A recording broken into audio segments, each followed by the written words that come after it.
Are you looking for a school that makes your dreams come true? Then look no further than Tamayus International Schools. Tamayus Junior School in Uganda and Tamayus International Academy in Rwanda. Tamayus International Academy is a day and boarding school located in Musanze and offering a Cambridge International program. Surrounded by a cool, beautiful environment, founded on Islamic values, though it warmly welcomes all religions across the globe. Tamayus International Academy aims at producing practically skilled learners with academic knowledge, morally understanding, and socially skilled who are ready to compete internationally. Join us today at Tamayus International Academy. We make your child's dream a reality.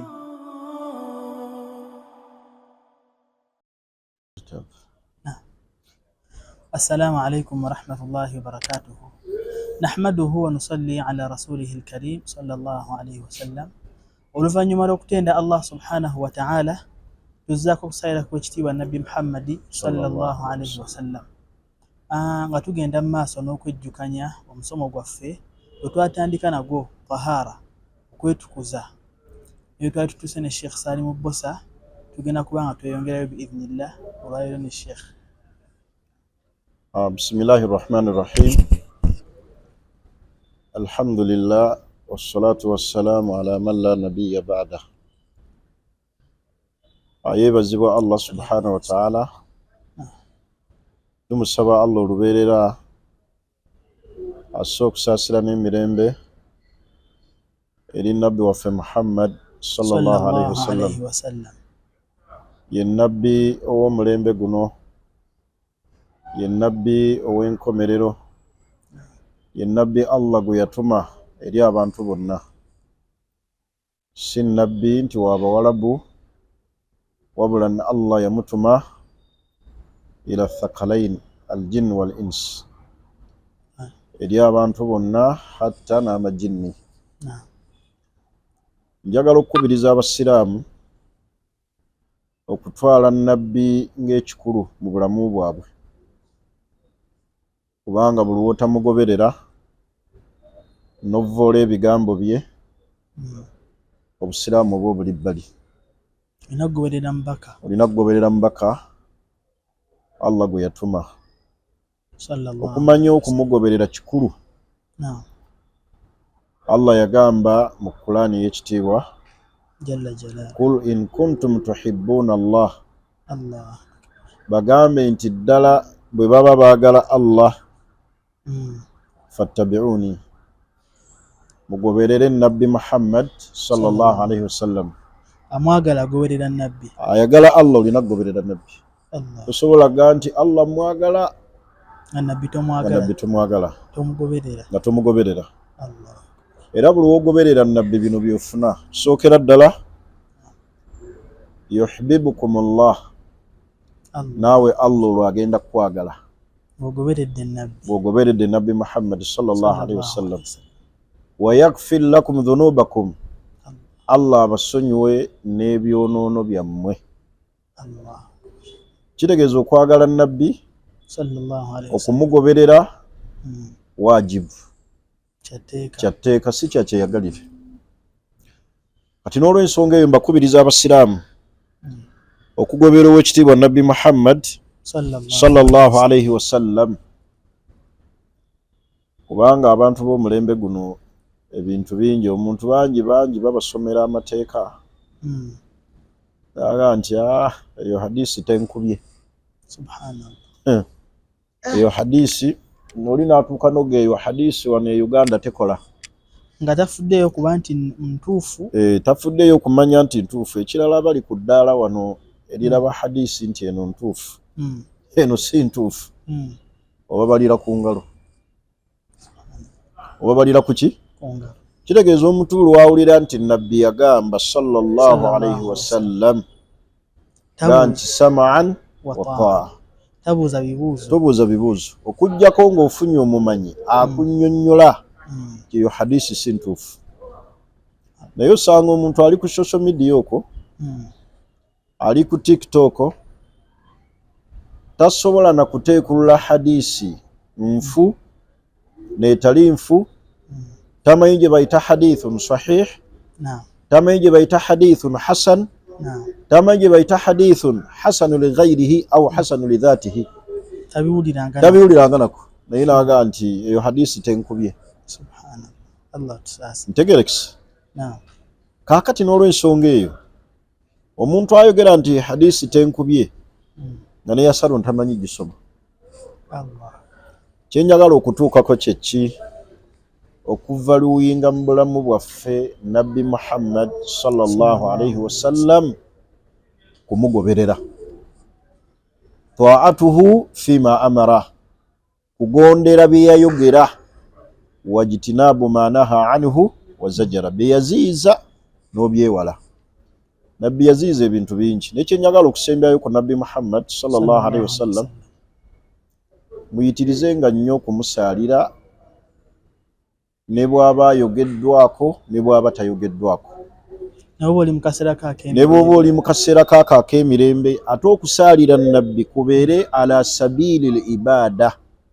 Nsaalira Nabbi ngenda, nsaalira Nabbi musaalira mu mbeera ya kusinza Allah. Eryo lyawulira nga bamwogerako bangi nagala naye kamwogereko. Naye kamwogereko. Batalese na nniya. Naye Allah watuuka okugamba nti inna Allaha wa malaikatahu yusalluna ala nabi. Allah naayisa ekiragiro naga nti ya ayyuha alladhina amanu, abange mmwe abakkiriza, sallu alaihi wasallimu taslima. Nabbi alina kusaalirwa nga ayogeddwako, ne bw'oba oli mu kaseera k'akeddembe musaalire ala sabili l-ibada, mu mbeera nti oli mu kusinza Allah. Nga bw'olaba nti okola ibada ey'essala, ibada ey'okusaddaaka, ibada ey'okuwa zaka, ibada ey'okugondera abazadde, okusaalira Nabbi kugwa mu miteeko gya ibada. Abantu abamu agenda n'asanga abayomba olw'okuba ayagala abasirise, nabaga sallu ala Muhammad, sallu ala Muhammad. Olwo ayagala bakole ki? Ayagala basirike bakakkane. Naye omuntu oyo ali mu busungu gw'oyagala kakkane nti sallu ala Muhammad, asobola okubeera nga Nabbi agenda kumusaalira ala sabili al-ibada. Wallahi ayinza n'okuvaamu ekigambo ate ekijerega Nabbi. Aga twala muli. Nabbi abiyingirira mu wa bino. Kati Nabbi tulina muwe ekitiibwa. Tumusaalire, bw'ayogerebwako musaalire, ate ne bw'oba otuddeko awo mu nsonda y'ennyumba yo, mu muzikiti, ku mulimu, saalira Nabbi. Ne bw'oba ovuga mmotoka, Allahumma salli ala Muhammad, kubanga Nabbi yagaa nti man salla alayya salatan wahida, omuntu bw'ansaalira olusaalira lumu bwe ruti, Allah amussaako ensaasira 10. Ate mu kusaalira Nabbi ffe tufunamu. Oli ayinza okugaa nti Nabbi yafunamu, gwe ofunamu asaalidde Nabbi, kubanga Allah akussaako ensaasira 10. Obeera mu kusaasira kwa Allah. Allah n'akusonyiwa ebimu ebigenda okusembeza wali Nabbi sallallahu alaihi wasallam. N'olw'ensonga eyo baganda bange abasiraamu, Nabbi tumuvaluwinge nnyo, ate tuleme kumwogerako bitendo Allah by'ataamutenda nabyo. Kubanga abamu bamanyi nti Nabbi yasonyiwa amazambi. Kigambo kinene ekyo. Olwo Allah aba asigazza ki? Era ogenda okulaba nti oli atenda Nabbi oluusi ddala ababeera mu bidaala nga bakuba kaswida, n'amutenda n'aga nti oyo ye musonyi, yakkiriza okwenenya. Naye ng'oluusi ebigambo oluusi bye tuyinza okuba nga oluusi babikozesa mu kaswida, abantu bayinza okuba nga tebabiteekako birowoozo kubitegeera makulu gabikola ki? Gabirimu. Naye woogenda obivuunula mu Luganda ng'oli abadde asuuta Nabbi ng'alaga nti Nabbi yasonyiwa, Nabbi yasaasira, Nabbi akkiriza okwenenya n'ebirala bingi. N'olw'ensonga eyo Nabbi tumusaalire ala sabili l-ibada, mu mbeera yakukola ibada ya kusinza Allah. Era bw'obeera mu swala mu tahiyatu esembayo n'ovaamu nga tosaalidde Nabbi, eswala ebeera nfu. Swala ebeera ki? Omuntu atasaalira Nabbi mu swala nnamba n'otamusaalira, eswala ebeera nfu. Ate at-ta'anu fiihi, okumukubamu ebituli, okumusojjola, kufurun, bukaafu bwennyini. Okumukubamu ebiki? Ebituli. Lwaki ntandise n'ebigambo bino? omusomo gwe tuliko ogwa tahara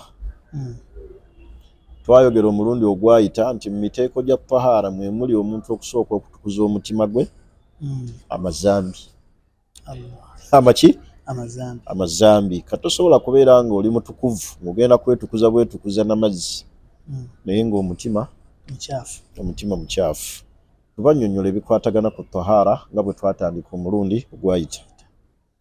Olwaleero njagala twogere ku mazzi, emiteeko gy'amaki gy'amazzi. Ekisookera ddala teriiyo muntu yeetukuza nga takozesa mazzi, era amazzi gamala kubulawo omuntu n'agenda n'akozesa kye bayita tayammum oba tayammum, okwetukuza nga yeetukuza na ttaka.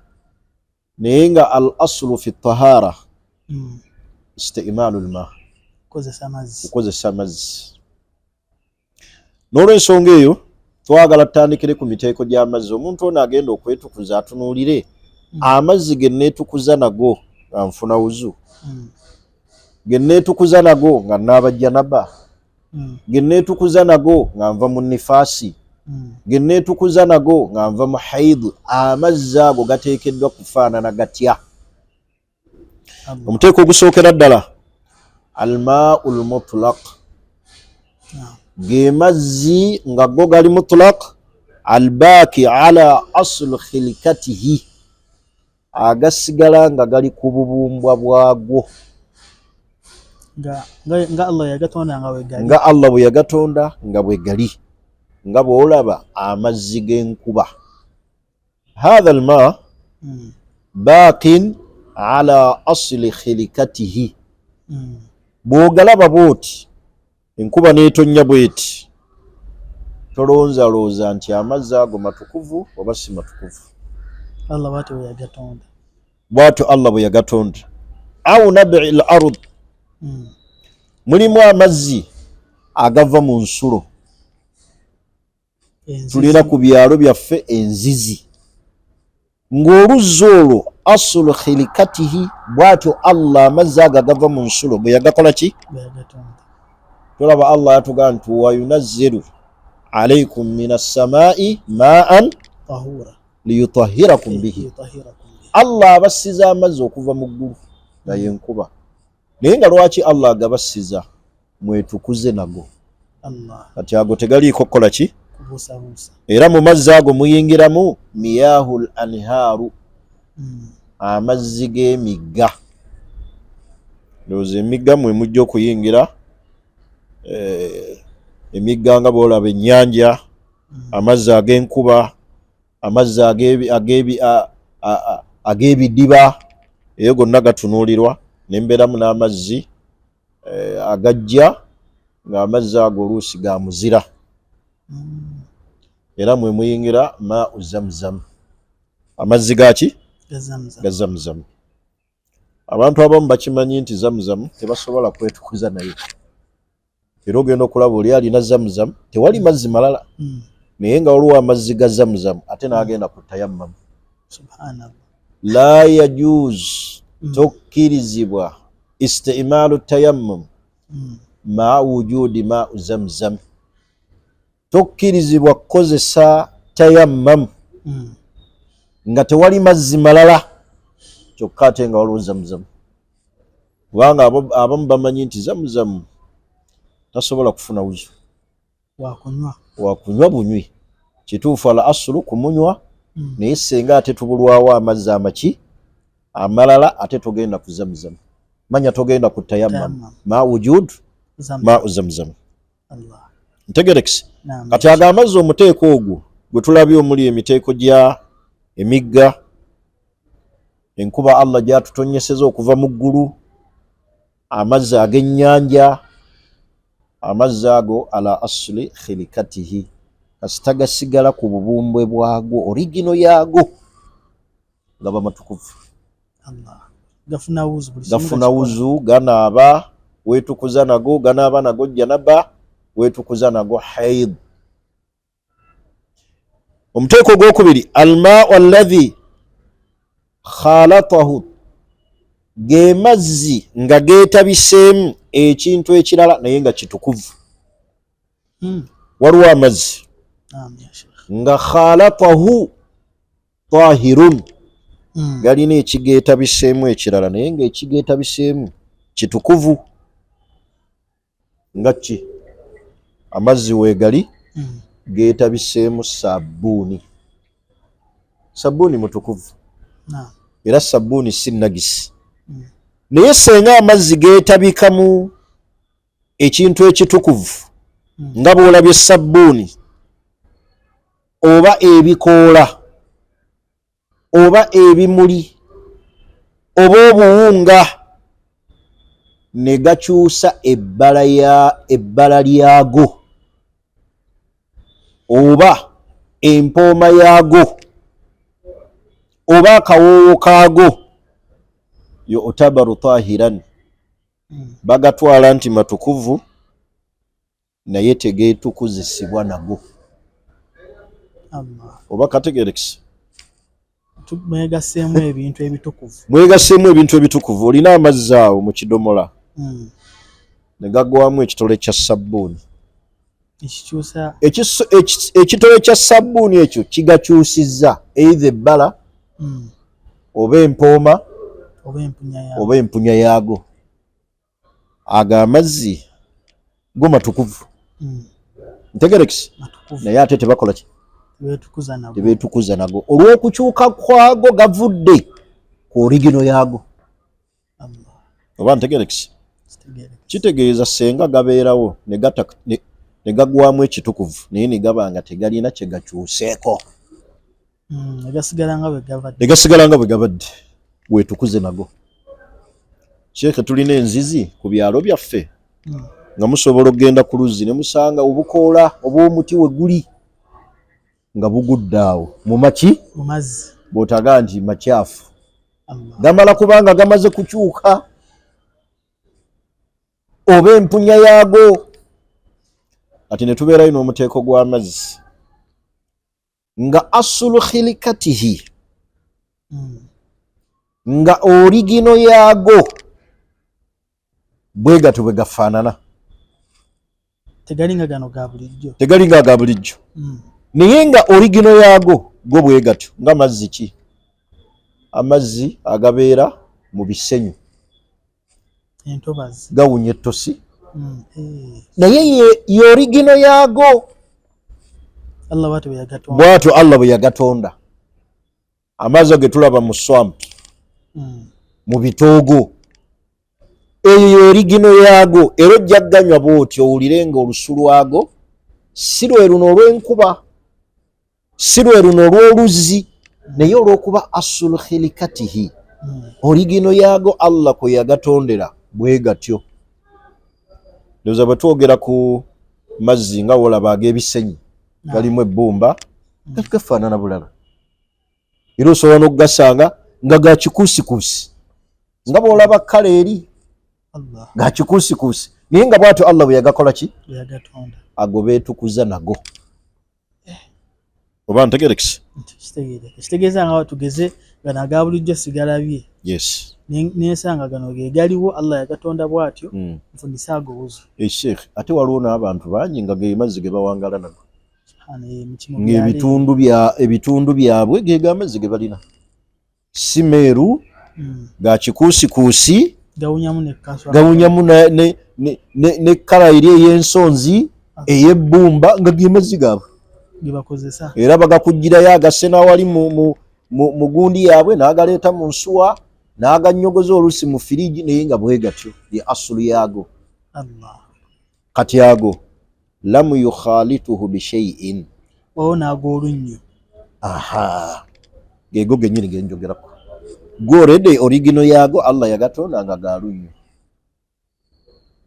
ntegerekisa kati ago tegalina kirala kigakyusizza wabula gasigadde nga bw'atyo Allah bwe yali yagatonda agamazzi agafaanaganako bwe gatyo twetukuza nago bw'otaga nti nawulira nga ndi ku mukutu gwa sharuhu nga bagamba amazzi kasita gakyuka n'ebbala n'akawoowo n'empooma yaago tebeetukuza nago wabula tugambye nti ekyo kikola nga ebyo ebigakyusizza biguddemu bugwi Abula si bya bubumbwa. Si bya bubumbwa ebiri nakyo. Nozo oluzungu olumanyi. Lumanyi. You will help me to translate. Inshallah. Mwanga mulimu abantu nga ayinza ate ki batugambye kina. I will translate inshallah. Inshallah. Can I wait you? Or I continue? We shall After. translate after inshallah. Okay. Tugenze ku muteeko omulala ma'un najis.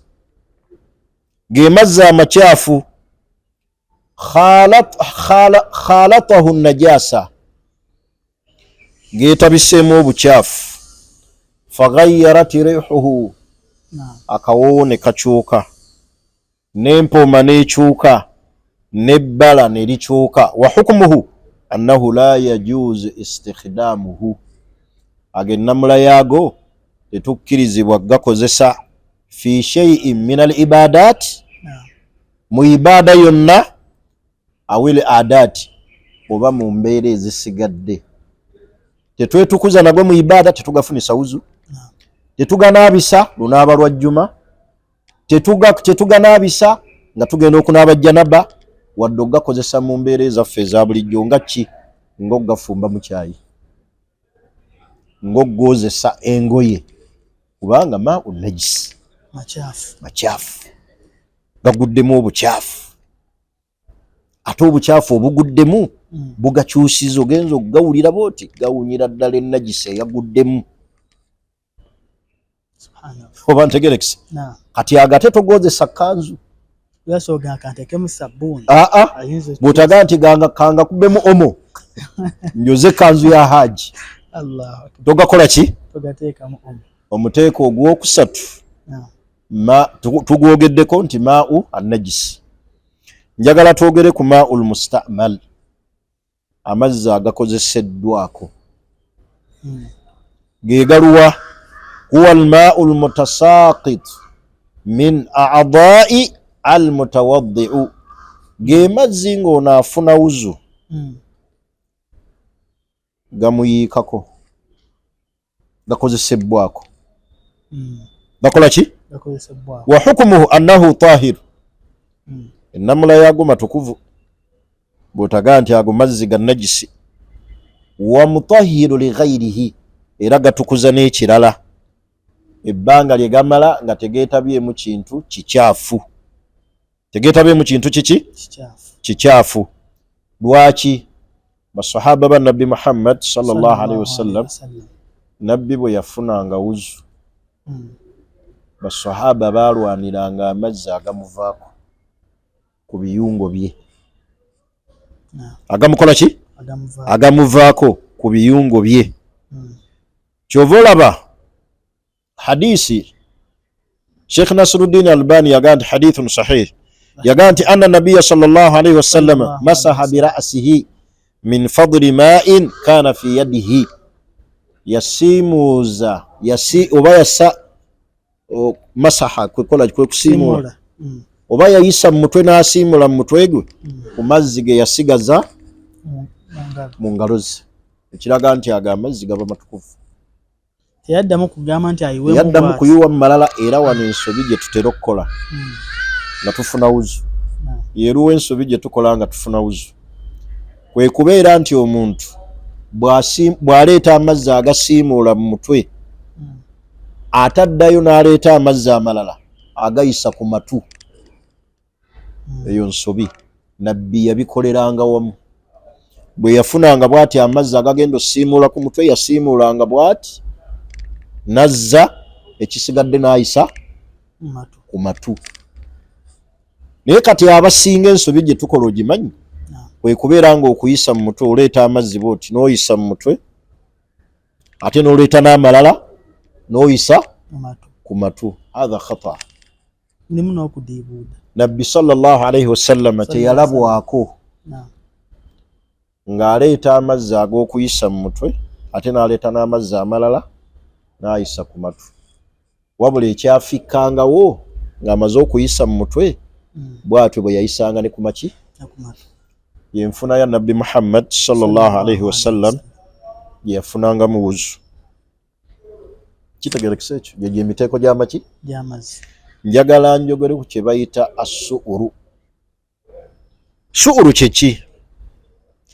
Ma bakiya fil ina ba'da shurubi, kyekyo ekisigala ekifisse ng'onyweredde mu kyombo, ekyo ekifikkamu. Sheekhe mbadde n'ekikopo bwe nti nenywa ku mazzi, kati amalusu gange ne gagenda mu mazzi, ekyo bayita su'uru. Kitegeeza ma bakiya fil ina'i ba'da shurubi, nywedde ku mazzi ago gennyweddeko agafisse galamulwa gatya. Oba ntegerekisi? Naye nga tetunnaba kutuuka ku nnamula, sooke tutunuulire anwa usu'uru. Tulina su'urul insani, omuntu kyakozesezzaako nga muntu n'anywako n'alekamu. Su'urul insani tahir, ekifisse ky'omuntu kyanyweddeko kitukuvu. Sawa'u kana hadha al insanu muslim au ghairu muslim, kaabe nga anyweddeko musiraamu oba si musiraamu. Omuntu ayinza okunga nti Allah yagaa nti innamal mushrikuuna najasu, innamal mushrikuuna naye falmuraadu bihi najasatuhum al itiqadiyya, enzikiriza Allah gye yali ategeeza min jihati itiqadihim albatil wa shirikihim, olw'enzikiriza eri gye balina mu mutima ne shiriki waabwe. Allah kwega nti innamal mushrikuuna najasu, wabula tategeeza nti najisi eno erabwako. Omulundi guli ndoze twakinyonyola. Kati su'urul insani, omuntu bw'anywa ku kintu kaabenga musiraamu kaabenga si musiraamu, amazzi ago matukuvu. Kati su'urul insani tahir. Oba ntegerekisi? Su'uru ma yu'kalu lahmuhu, waliwo ebisolo ebiriibwa ne kijja kinywa mu mazzi mu bbaafu. Ente nejja nenywa ku mazzi agali mu bbaafu oba mu kalaayi oba mu pipa, naye ng'ekyo ekinyweddeko kiriibwa ennyama ng'ente, ng'embuzi, ng'endiga, ng'eŋŋamiya, ng'embogo, nga engabi. Engabi bw'ejja oba endiga oba embuzi nga bwe tubyogedde, ebiriibwa ennyama yaabyo. Ntegerekisi? Tuyingizeemu n'akamyu, n'akamyu ne kijja kinywa mu bbaafu. Amazzi ago galamulwa gatya? Oba ntegerekisi? Su'uru ma yu'kalu lahmuhu tahir, buli kyonna ekiriibwa ennyama yaakyo bye baatukkiriza okulya ennyama yaabyo gaba matukuvu. Lwaki? Li anna lu'abahu, kubanga amalusu g'ebyo ebisolo ebyo byemmenye n'ebirala nga biriibwa, mutawallidu min lahamin tahir, gaviira ddala mu nnyama entukuvu Allah gye yatugamba okulya. Ate amalusu g'embuzi gabeera gatya nti go makyafu ate ng'ennyama nnyonjo? Kubanga amalusu gava mu nnyama. Amalusu gava mu nnyama. Ente esobola okujja, pointi yaffe eri wano, ente esobola okujja nenywa mu mazzi, oli n'agayiwa nti ente enywedde mu maki? Mu mazzi. Embuzi nejja nenywa ku mazzi, oli n'agayiwa. Aba adiibuuda. Ntegerekisi? Aga amazzi matukuvu. Lwaki matukuvu? Tuge nti amalusu gaabyo gava mu nnyama, ate ennyama ntukuvu. Ntegerekisi? Kati gwe muteeko ogwokubiri kwebyo ebiba binywereddwako. Tugambye nti senga omuntu anywa ku kyombo, ekyombo tugambye ekyombo kyeki mu luzungu? How can I term it? Ekyombo kyekiseeka gwe yakakola senior 6 ekyombo kitegedde? Ekikopo, ebbaafu, ekkalaayi, epipa, amakulu ebintu omuntu mwasobola okuteeka amazzi akataasa ekisolo ne kijja nekinywa ku mazzi ago getwogerako. Ntegerekese kati ebisolo ng'ennyama yaabyo baatukkiriza okubirya kasita kinywa ku mazzi ago. Amazzi ago matukuvu kubanga amalusu g'ebisolo ebyo gaviira ddala mu nnyama ng'ate ennyama ntukuvu. lianna lu'abahu min lahamin tahir, amalusu g'ebisolo ebyo gava mu nnyama entukuvu. Nga bwe twagambye nti era amalusu g'omuntu senga anywa ku kikopo tegerekisi akubye omumwa mu nsuwa embyalo eyo omuntu yajjanga akuba omumwa mu nsuwa yenanywa abanywera ku budomola. Ekyo kyennyini kyoyogedde kizakitiri obwedda kyenoonya oli n'akwata akadomola n'akakuba ku mumwa n'anywa amazzi n'agateeka awo aga amazzi matukuvu. Hatta tugambye ne bw'aba nga akubyeko omumwa ye Peter si musiraamu okuggyako ng'otegedde yazze ataddemu anoonya amazzi omwenge gumwokya ku mutima. Ntegerekisi omwenge gumwokya ku mutima ayagala amazzi aweweere n'akubako omumwa awo ogamba nti olwakiri ate ono aba yalidde enva bw'oba otegedde nti yakava okulya enva awo tujjawo. Naye enva waali badde ozitegeeza omuntu abamu bamanyi enva doodo. Senga omuntu ava okulya akaberegeke kamutambuza ddembe nga bwe bakayita. Ntegerekisi kano akaalinya eryato lya maama Abbas okategedde oli najja n'akubako omumwa. Tukigaana lwakuba kiri omumwa gwe gubadde omukyafu so si lwa muntu oba ntegerekisi. Ati sheekhe tugenze ku muteeko ogwa su'urul hirra kapa alkitta tubeera nazo awaka. Kapa tebagirya tebatukkiriza kugirya. Ye abantu bamanyi ensonga lwaki tetugirya. Eina amannyo erumbisa ki? Njala. Erumbisa njala. Buli ekirumbisa enjala mu biki? Mu bisolo tetukirya. Kati kapa erumbisa njala. Abantu balina okutegeera lwaki kapa teriibwa kubanga mulimu aga nti akamyu kalinga kapa. Alaba mu nkula naye kalumbisa mannyo kubanga illa yo tugaana okulya kapa kalumbisa maki? Nakati wuliriza su'urul qitta au alhirra kapa ntegerekisi tahiru. Senga kapa ejja nekuba omumwa mu kataasa amazzi ago maki? Matukuvu. Kubanga bw'otunuulira hadisi erimu Abu Dawuda an Kabsha bintu Ka'b ibn Malik yajinyuma radiyallahu ntegerekisi bwe yalabanga kapa enywedde ku mazzi yayimirira bw'ati ne yeetegereza fakaala atajabina yabinata akhi weewuunya ekyo kapa kyekoze. Kaala naaga nti naam. Kyava amugaa nti inna rasulallahi sallallahu alaihi wasallam yagaa nti innaha laysat binajisi yusi najisi innaha min attawafina alaikum kubanga kapa ezo bye bimu ebitwetololamu ebitutambuliramu wattawafati amakulu tubeera nazo. Tosobola kukyewala nti kapa obeera naye awaka neetakuba mumwa mu bintu ebikozesebwa. Akati kyava yagamba nti innaha min attawafina. Tawafina kye kintu ky'obeera nakyawaka nga tosobola kukyewala nti tekiyinza butakubamu mumwa nga bw'olaba kapa. Ntegerekisi ne tubeera ne su'uru alkalbu walkhinzir.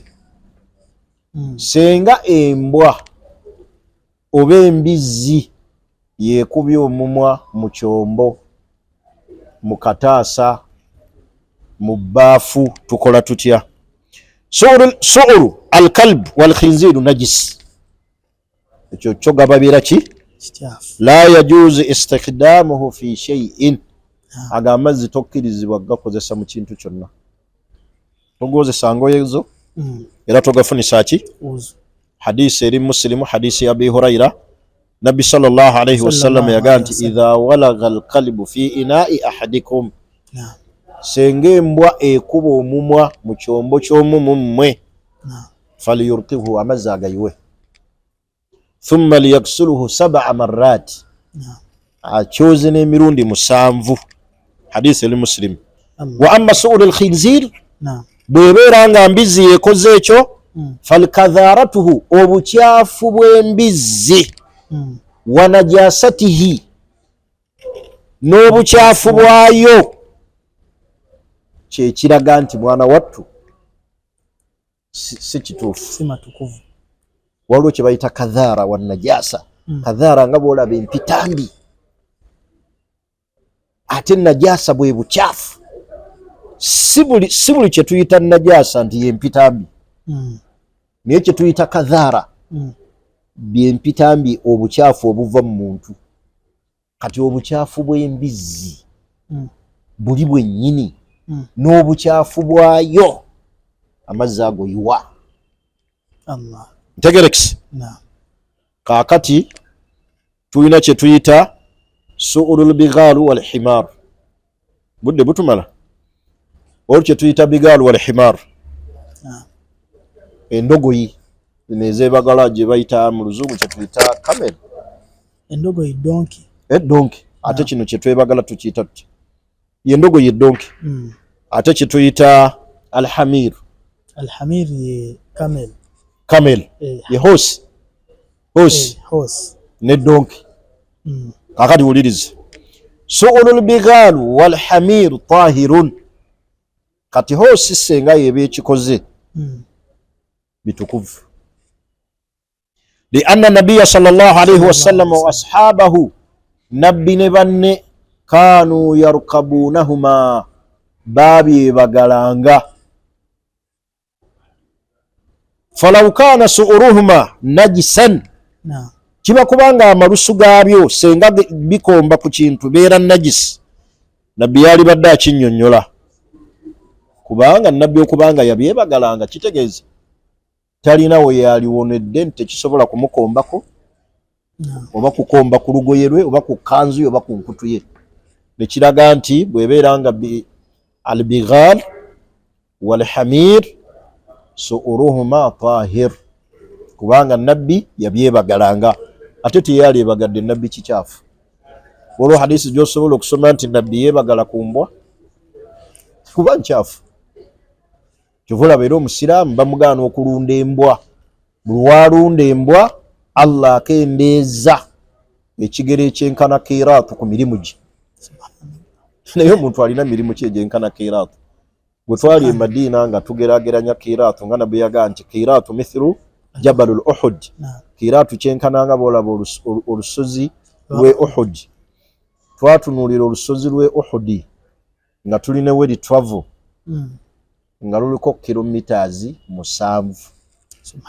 Kilometers 7. It means from here to Kyengera. Omuntu alina mirimu ki egiva wano paka Kyengera?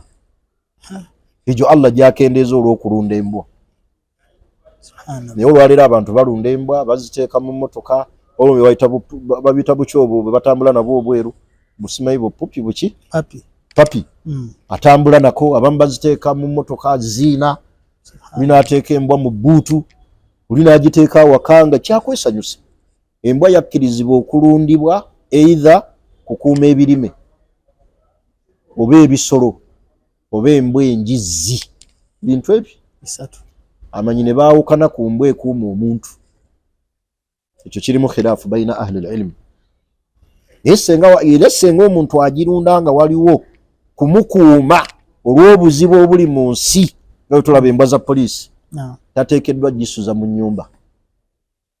Erina kubanga erina akasenge kali separate kali bweru olwa hadisi nabbi sallallahu alayhi wasallam gye yagaa nti inna almalaika la tadkhulu baitan bamalayika ba Allah tebayingira mu nnyumba erimu mbwa wadde ebifaananyi.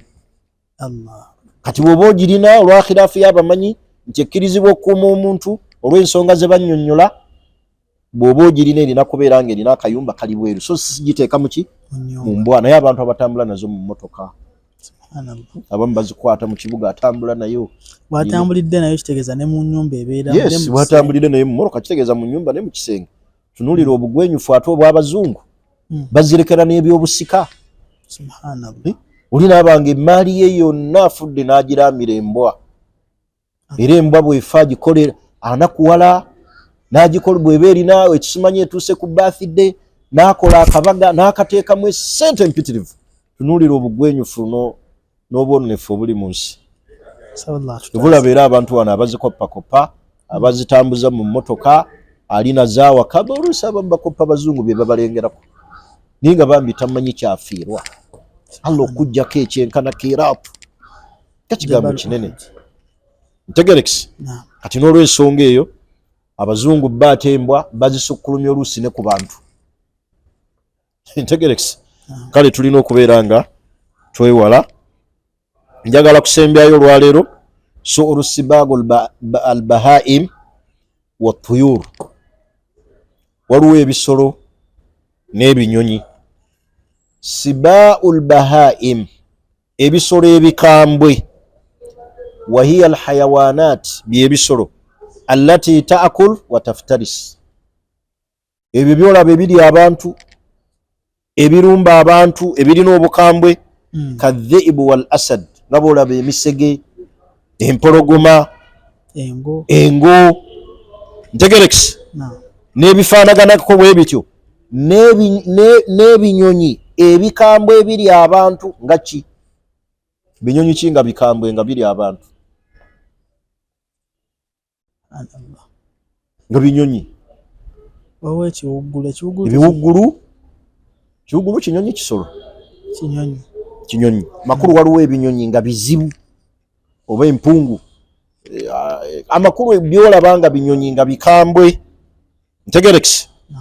Ebyo byonna kasita bibeera bwe bityo, ekyo kye tulina okubeera nga shariya egamba etya idha kaana almaa'u kathiran, senga binywa amazzi, amazzi bwe gabeera nga mangi, la yataghayyaru bishurbiha, naye nga we binyweddemu tegakyuse minhu fahuwa tahuur, gasigala maki? Matukuvu. Wa in kaana almaa'u kalilan, naye we gabanga matono, wataghayyara bisababi shurbiha, ne gakyuka olw'okuba binyweddemu, fa innahu najsun au fa innahu najas, gabeera maki? Makyafu. Genda osome asharhu al-mumti li ibn al-Uthaymin. Asharhu al-mumti li ibn Uthaymin, kitabo kirungi nnyo, twakisoma mu kulliyatu sharia ne bakitusomesa nnyo, era nkakasa buli muntu yenna yasomako sharia ekitabo ekyo akimanyi obukulu bwakyo n'obulungi bwakyo. Kyetaagisa buli talibul ilm anoonya okumanya abeere nakyo. Kitabo kirungi nnyo, kiviira ddala ku baabu tahara ila akhir paka. Tegerekisi. Kale Ibn Uthaymin bw'atyo bwe yannyonnyola fi sharhi al-mumti nti gabeera nga amazzi mangi aganywereddwamu ebisolo ebyo ebikambwe ebirumbisa amannyo, ebirumbisa enjala, n'ebinyonyi ebirumbisa enjala n'amannyo ebikambwe, bwe gaba nga amazzi mangi ne biba nga binywedde, ne gaba nga amazzi ago tegakyuse, yagaa nti gasigala matukuvu. Ne bwe gaba nga matono ne gakyuka olw'okunywebwa kwabyo mu mazzi ago, gaba gafuuse najisi, makyafu. Njagala mukkiriza omulundi ogujja maze okunnyonnyola amazzi n'emiteeko gy'amazzi, nnyingire mu mulyango omulala oguyitibwa annajasaati, obukyafu. Waliwo ebintu ebituvaamu seeka ng'ebimu bikyafu, naye nga abantu tebabimanyi. Ate waliwo ebituvaamu si bikyafu, era ennamula y'ebyo ebituvaamu biramulwa bitya singa omuntu avaamu eminyira, omuntu senga avaamu amalusu, senga omuntu avaamu amadhiyu, senga omuntu avaamu amaniyu, senga omuntu avaamu omusaayi, senga omuntu asesema, entuuyo, ebyo byonna biva mu muntu. Twagala omulundi ogujja tutunuulire ennamula y'ebintu ebyo, biriwo ebikyafu, biriwo ebitukuvu, era eba bikuvuddemu ki kye bakugamba nti kino ekikuvaamu naaba, kino ekikuvaamu tolina wuzu, kino ekikuvaamu wuzu ogirina. Omulundi ogujja nga tuli ku sharhu Islam Media, twagala nti sharhu kitegeeza okunnyonnyola. Twagala kukozesa erinnya ly'omukutu guno tunnyonnyole ensonga z'eddiini ez'obusiraamu. Saba Allah atuwe obulamu n'okutuwa obuvumu n'amaanyi n'okutuukiriza. Era mbasaba tuwagire sharhu Islam Media nga tukola contribution zaffe mu kuyambako ku data, mu kuyamba okugula kamera, mu kuyamba ebikozesebwa mu ddaawa. Buli woolaba midiya yonna ng'ekutuusaako emisomo, buli woolaba midiya yonna ekwata emisomo gy'obusiraamu, please tobeeranga mukodo. Allah ajja kuwa empeereza okusaasaanya ddaawa. Weewuunye mu maaso ga Allah nti ddaawa nagisaasaanya ntya? Empeera zino zompadde Allah zaavaawa? Nze nga saali ddaayi. Bakugambe nti kyewakolanga ku sharhu Islam Media ng'owaayo baseeka ne basomesa ne batutuusaako emisomo ne bagisharinga ne gigenda mu America, Canada, London, South Africa, Juba, Uganda, wonna ekaberebere. Emirimu gino Allah empeera gyakusasuddemu. Bane nga kiriba kinene. Waman ahsanu qawlan mimman daa ila Allah wa amila saliha wa qala innani minal muslimin. Kyenjagala okusembyayo kkiriza nga nzijukiza abasiraamu baganda bange ne bannyinaze abalungi, bakadde bange n'abo abali wansi w'emyaka gyange. Tutwale ekigambo ky'empisa ng'ensonga enkulu. Mu bimu ebigenda okuzitoya minzaani y'omuddu ku yawma al-qiyama. Ba'da shahada, oluvannyuma lwa shahada, husnul khuluq, z'empisa ennungi. Hadithi ya Abi Darda, ma min shay'in athqal fi minzani al-abdi yawma al-qiyama min husnil khuluq. Teriyo kintu kigenda kuzitoya minzaani ezitowe nga Allah apima emirimu gy'ogwo omuddu nga gizitowa nga mpisa nnungi. Olwaleero abantu abamu tebaagala twogere ku kigambo kya mpisa nnungi, naye abatakyagala era beebo abakakasa mu mitima gyabwe nti bo tebalina mpisa. Subhanallah. Teriyo omuntu asobola kulaba nga boogera ku mpisa ennungi n'anyiiga okuggyako era nga tazirina.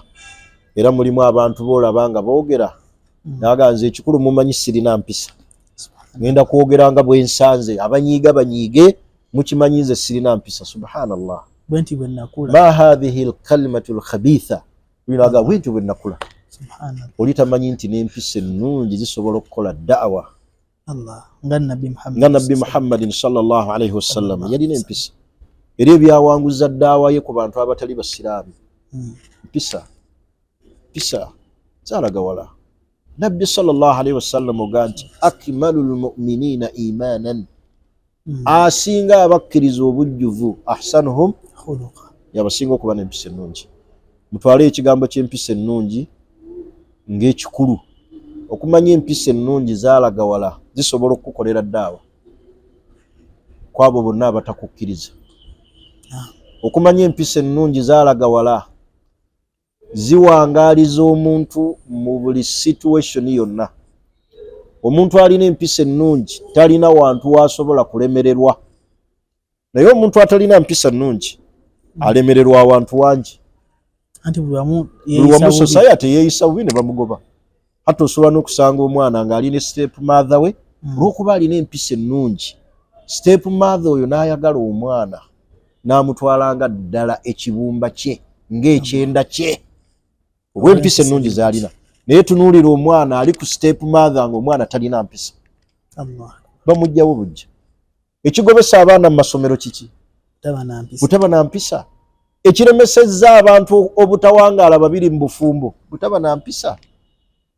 Empisa kikulu. naye ogenda okuwulira abantu abamu bwe boogera ku mpisa bazivuma agamba nti abo beeyita aba hikima. Ate hikima kiri mu ddaawa. Allah yakyogerako mu Qur'an. Ky'abantu kyo mwagadde kigobebwemu. Udu ila sabili rabbika bil hikima. Wabula tugambe nti hikima nabbi Allah gye yali ategeeza ye hikima ki. Nereka gamba nti abeefuula aba hikima ngo mu mbeera y'okujeregerera kikyamu. Eyo aya ya Qur'ani namba udu ila sabili rabbika bil hikima. Muntu yamanyi ono muyite mu kkubo ki okumujja ku bid'a eno.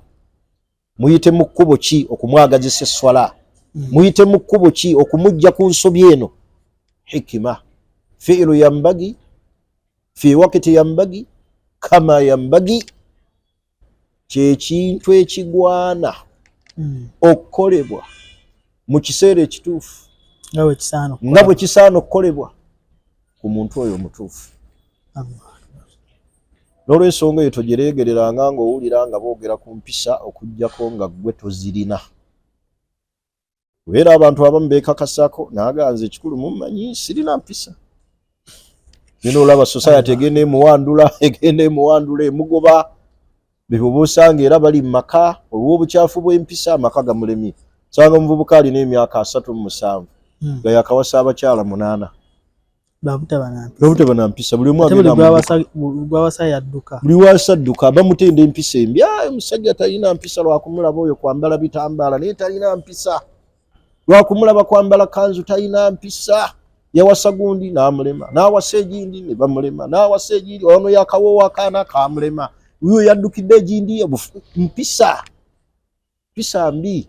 Sheikh kamalize n'ekigambo kino. Sheikh Muhammad ibn Salih Uthaymin yali akaarana wakati w'abamanyi babiri nga bombi balina irimu egasa abasiraamu, naye ng'omu kw'abo ababiri ate asinga kuba na mpisa nnungi. Naga nti ayyuhuma anfa, ani asinga okuba ow'omugaso. Bombi benkana mu irimu naye omu asinga ku munne empisa. Sheikh yagamba nti ow'empisa ennungi yasinga okuba n'omugaso omunene. Bani empisa kitundu ku ddaawa. Empisa kitundu mu kuwangaala kwaffe mu nsi. Empisa kitundu mu bannaffe be tuwangaala nabo. Muleke kuzitwala ng'ekintu ekya wansi, ate muleme kusuubira nti beboogera ku mpisa bategeeza abo mbo abakoola abantu okubazza eri obulungi. Omanyi abantu oli agenda n'agamba nti ate ffe abasomesa abantu okubajja ku bibi ate ffe bemugaa nti tulina mpisa. Kyetwogera ku mpisa buli omu yeemanyi.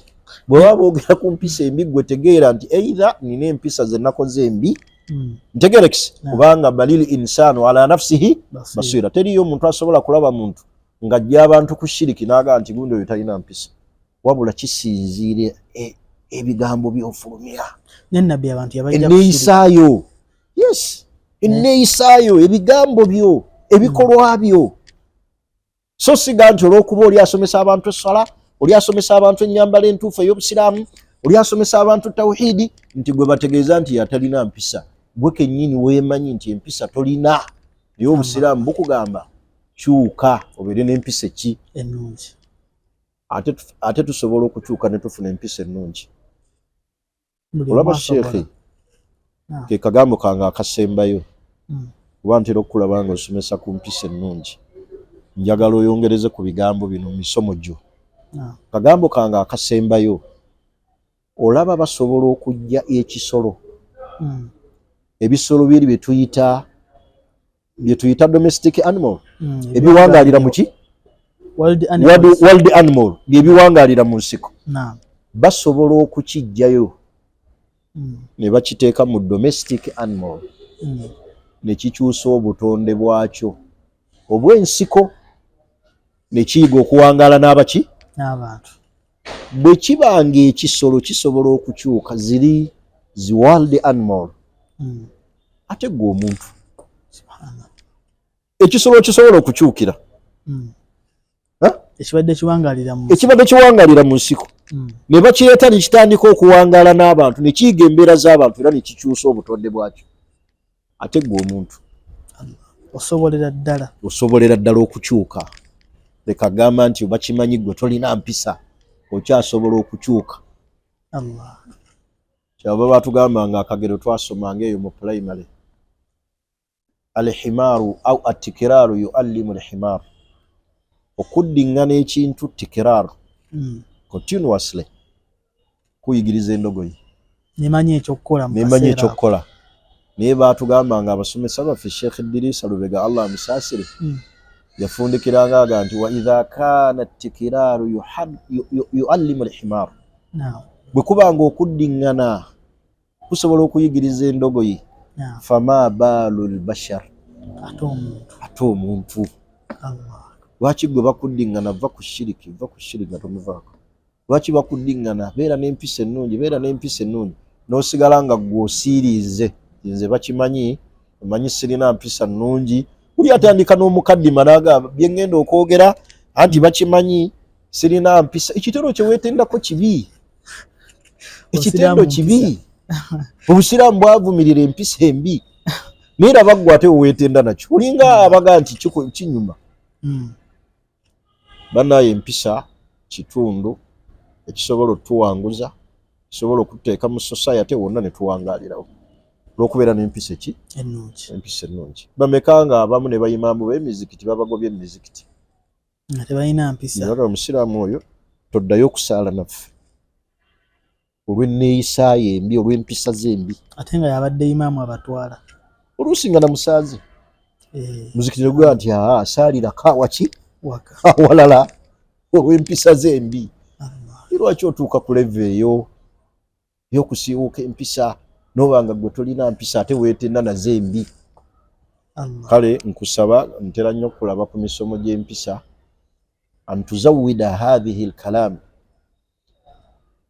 okwongere mu dictionary yo mw'oyigiriza ekigambo kyaki ky'empisa. Tunyikize empisa tuzisomesa. Teriyo kirungi nga Nabbi bwe yayogera nga musiraamu kuyingiza ssanyu omutima gwa muntu. Omuntu oyo gw'owadde olugoye olwo gw'olabanga atalukozesa waliwo alwagala.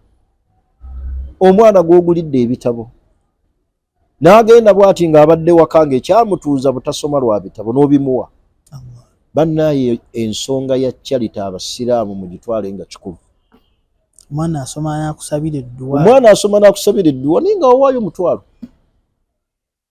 Wawaayo emitwalo 5. Mwana n'amalako Kulaani. Wayambaza omuntu yali ayita bwereere. Wagulira omuntu hijaabu n'asaaliramu swala. Ekigambo kya charity kikulu. Are you looking for a school that makes your dreams come true? Then look no further than Tamayus International Schools. Tamayus Junior School in Uganda and Tamayus International Academy in Rwanda. Tamayus International Academy is a day and boarding school located in Musanze and offering a Cambridge International program. Surrounded by a cool, beautiful environment, founded on Islamic values, though it warmly welcomes all religions across the globe. Tamayus International Academy aims at producing practically skilled learners with academic knowledge, morally understanding, and socially skilled who are ready to compete internationally. Join us today at Tamayus International Academy. We make your child's dream a reality.